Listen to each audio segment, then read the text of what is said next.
दोस्तों, क्या आपके साथ कभी ऐसा हुआ है कि आप नींद से तो जाग गए हों, लेकिन आपका शरीर आपके बस में नहीं हो?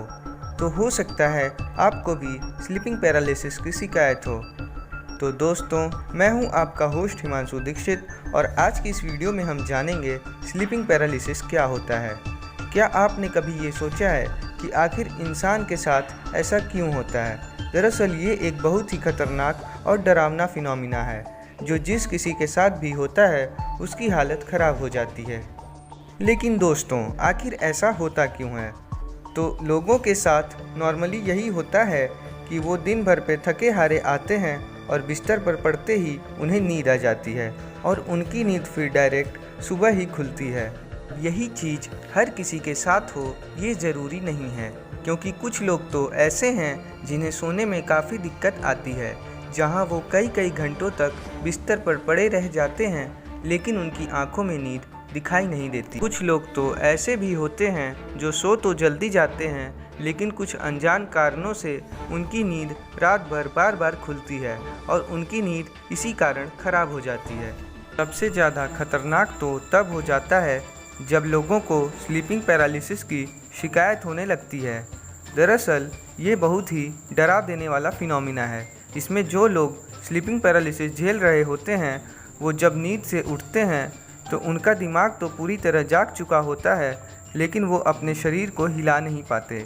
शरीर हिलाना तो दूर की बात है, अगर उनको कुछ बोलना या कहना भी होता है तो वो ये नहीं कर पाते।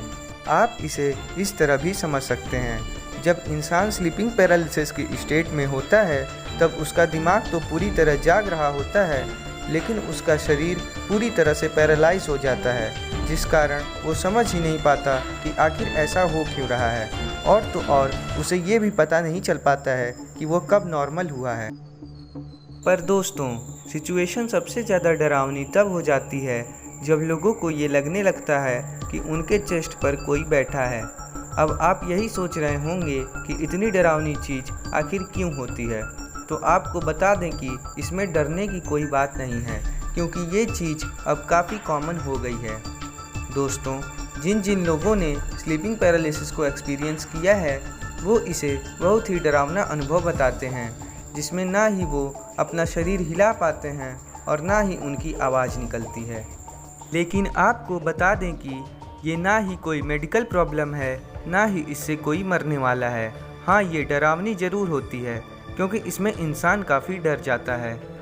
अब अगर मेडिकल साइंस की नज़र से देखा जाए तो स्लीपिंग पैरालिसिस का एक्चुअल कॉज अभी तक सामने तो नहीं आ पाया है। फिर भी कुछ एक्सपर्ट्स की माने तो उनके हिसाब से स्लीपिंग के दौरान हो रहे अलग अलग ट्रांजिशंस का जो रिजल्टेंट है वो हमारी बॉडी पर असर करता है, जिसके कारण स्लीपिंग पैरालिसिस जैसा स्टेट का जन्म होता है। दोस्तों, सोने के दौरान जब रैपिड आई मूवमेंट वाला स्टेज आता है तब बॉडी पैरालाइज होने लगती है, जिससे लोग सपने में जो कुछ भी देख रहे होते हैं उसके रिएक्शंस असल में देने लगते हैं।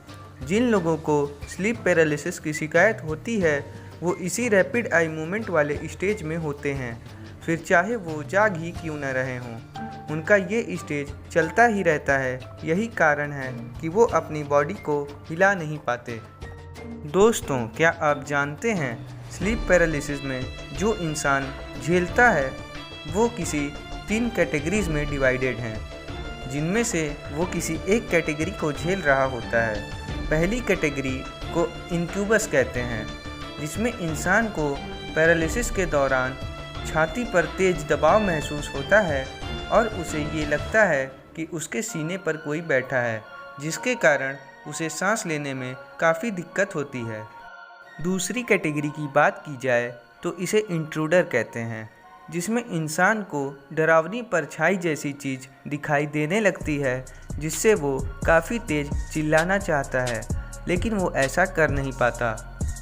और जो तीसरी कैटेगरी होती है उसे आउट ऑफ बॉडी एक्सपीरियंस कहते हैं, या फिर हम इसे एस्ट्रल ट्रैवलिंग भी कह सकते हैं, जिसमें इंसान को ये लगने लगता है कि वो अपने शरीर से बाहर आ चुका है और हवा में उड़ रहा है। दोस्तों, क्या स्लीप पैरालिसिस की इन तीनों कैटेगरीज में से आपके साथ भी कुछ हुआ है? अगर हाँ तो कमेंट बॉक्स में हमें ज़रूर बताएं। आई होप आपको ये वीडियो इन्फॉर्मेटिव लगी होगी। अगर आपको इस वीडियो से कुछ न कुछ इन्फॉर्मेशन मिली हो तो इस चैनल को सब्सक्राइब करना ना भूलें और वीडियो को ज़्यादा से ज़्यादा शेयर करें।